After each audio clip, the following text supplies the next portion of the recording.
അതവക്കൽ അലൈഹാ, ആ വടിയിൽ എങ്ങനെയാണ് ചാരിയിരിക്കലൊക്കെ ചോദിക്കാറുണ്ടല്ലോ. ആ വടി ചാരിയിരിക്കാനുള്ള ഒരു കൊമ്പ് വെച്ചുകൊണ്ടുള്ള വടി നിങ്ങൾക്ക് അവിടെ പോയി നോക്കിയാൽ കാണാം. തുർക്കിയിൽ ഫോട്ടോ എടുക്കാനൊന്നും സമ്മതിക്കാറില്ല. ചിലരൊക്കെ കാണാതെ പോകുന്നല്ലാതെ ആ ഭാഗത്തേക്ക് എത്തുമ്പോൾ ആ വടിയോ അതുപോലെ നബി സല്ലല്ലാഹു അലൈഹി വസല്ലമയുടെ തലയിൽ എടുത്ത ശറഫാക്കപ്പെട്ട ഷഅദ് മുബാറക് അവിടെയുണ്ട്.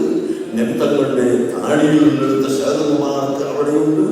നബി തങ്ങളുടെ മോതിരം അവിടെയുണ്ട്. നബി തങ്ങളുടെ ചെരുപ്പ് അവിടെയുണ്ട്. നബി തങ്ങളുടെ ഒരുപാട് ആഹാരങ്ങൾ അവിടെയുണ്ട്. അവിടെ എത്തുന്നത് വരെ എല്ലാവർക്കും ഫോട്ടോ എടുക്കാം. അവിടെ എത്തിയാൽ അവിടെ സൂറത്തുൽ നൂഹാണെന്ന് എഴുതി വെച്ചിട്ടുണ്ട്. ഉദ്യോഗസ്ഥന്മാർ ആരെങ്കിലും അറിയാതെ എടുത്താൽ ഉടനെ വന്നിട്ട് അതിനെ തടയുകയും ചെയ്യുന്നു. അത്രയും ഭദ്രമായ നിലക്ക്, വളരെ വ്യക്തമായ നിലക്ക് അവിടെ വെച്ചിട്ടുണ്ട്. ഇസ്തംബൂൾ നിങ്ങൾ പോയി നോക്കിയാൽ കാണാം. സഹോദരങ്ങളെ, അവിടെ ആ വടി മൂസാ നബി അലൈഹി സ്വലാത്തു വസ്സലാമിന്റെ വടിയെന്ന് ഖുർആൻ പറഞ്ഞിട്ടില്ലേ? ഫിർഔൻ മൂസാ നബിയോട് എതിർക്കാൻ വേണ്ടി ഒരുപാട് സാഹചര്യങ്ങളെ വിളിച്ചു വരുന്നു. അവരുടെ ചെറിയ ചെറിയ വടികളും കയറും അതെല്ലാം മൊത്ത ഭൂമിയിലേക്ക് എറിഞ്ഞപ്പോൾ പാമ്പുകളായി വളരുകയും പാമ്പുകളായി ഓടിനടക്കുകയും ചെയ്ത സമയം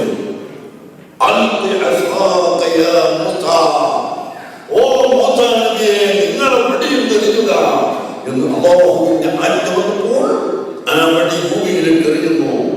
ആ വടി വലിയൊരു പാമ്പായി മാറി. ഈ സാഹചര്യങ്ങളുടെ മുഴുവൻ വടികളിൽ അവരുടെ എല്ലാ പാമ്പും പിടിച്ച് ഒഴുകി കളഞ്ഞു. അപ്പോഴേക്കും ഈ സിഹ്ർ ചെയ്യാൻ വന്ന ആളുകൾക്ക് മനസ്സിലായി, ഞങ്ങൾ ചെയ്തത് സിഹ്റാണ്, ജാലവിദ്യയാണ്, കണ്ടെട്ടാണ്. മൂസാ നബിയുടേത് സിഹ്റും ജാലവിദ്യയും കണ്ടെട്ടൊന്നുമല്ല എന്ന് മനസ്സിലാവുകയും ഞങ്ങൾ മൂസാ നബിയുടെ റബ്ബിനെ കൊണ്ട് വിശ്വസിച്ചു എന്ന് ആ സാഹചര്യങ്ങളൊക്കെ പറഞ്ഞു. നിങ്ങൾ എന്റെ സമ്മതത്തോടാണ് വിശ്വസിച്ചോ, എന്നാൽ ഞാൻ നിങ്ങളെ കൈയും കാലും മുറിച്ചു കളയും.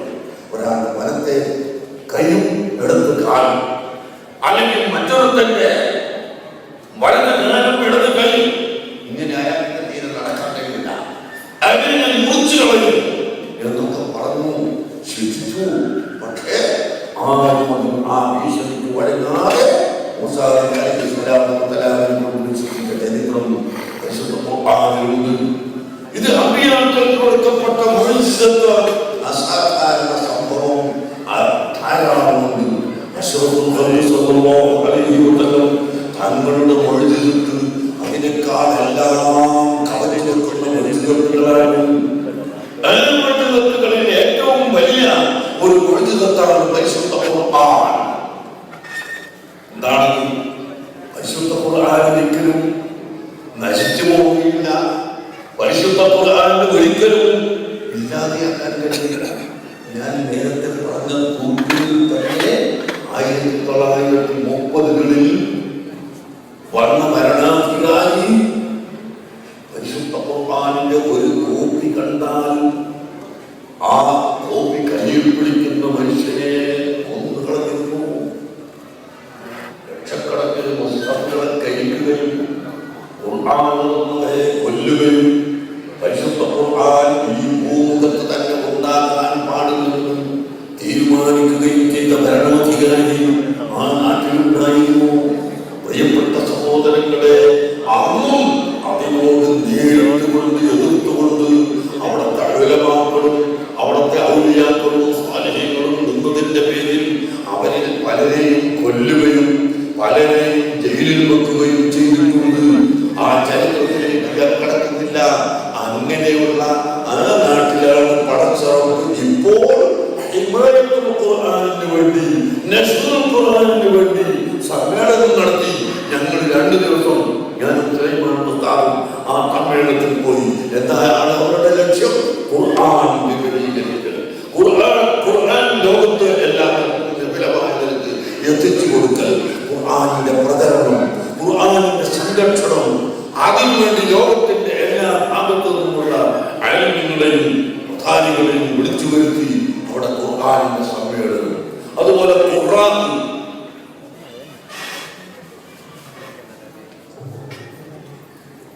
ഒരു ദിവസം മസ്ജിദ് സുൽത്താൻ എന്ന വലിയ പള്ളി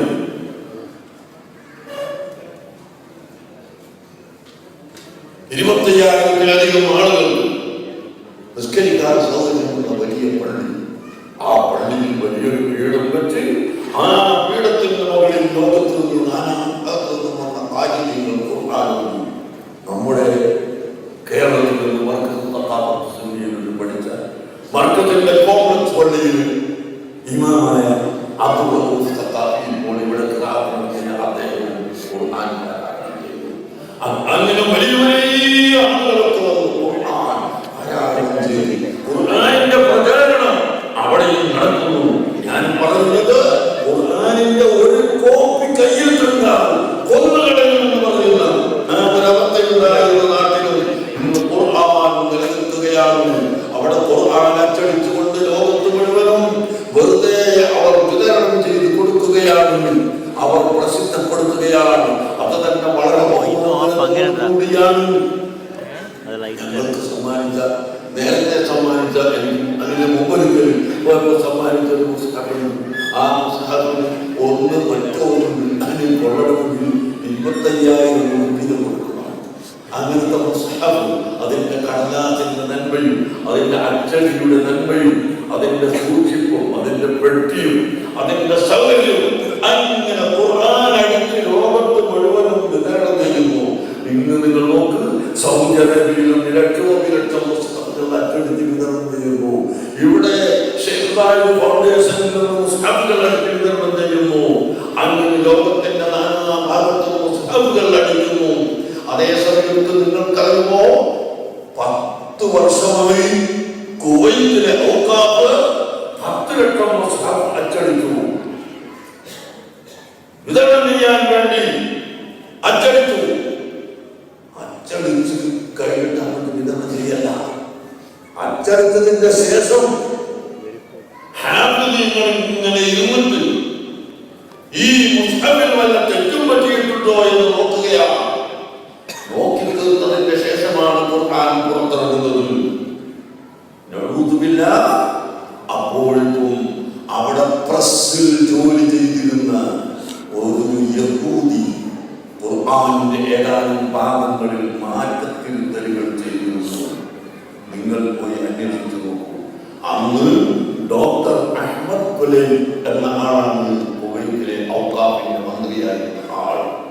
ആ മന്ത്രി അന്ന് തന്നെ അദ്ദേഹത്തിന്റെ സ്ഥാനം രാജിവെച്ചൊഴിഞ്ഞു.